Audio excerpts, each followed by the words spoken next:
வணக்கம் நண்பர்களே. ஒரு சின்ன பையன்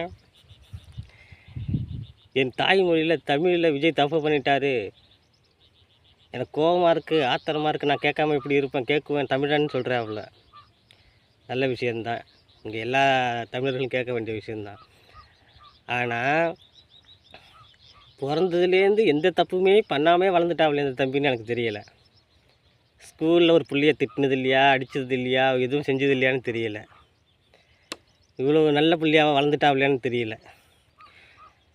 ஒரு விவசாயம் படிக்கிற பிள்ளைகிட்ட ஒரு விவசாயத்தை பற்றி கேள்வி கேட்கும்போது கேட்டாக அந்த பையன் விவசாயத்தை பற்றி தெளிவாக சொல்லுவானா, ஒரு தப்பு இல்லாமல் சொல்லிவிடுவானான்னு எனக்கு தெரியலை. இது அந்த நெறியாளர் ஒரு சின்ன பிள்ளைகிட்ட எப்படி இந்த மாதிரி அரசியல் கேள்வியெல்லாம் கேட்குறாங்கிறது எனக்கும் புரியலை. ஒரு நகைச்சுவை வீடியோவாக தான் அது போய்கிட்டுருக்கு. நன்றி.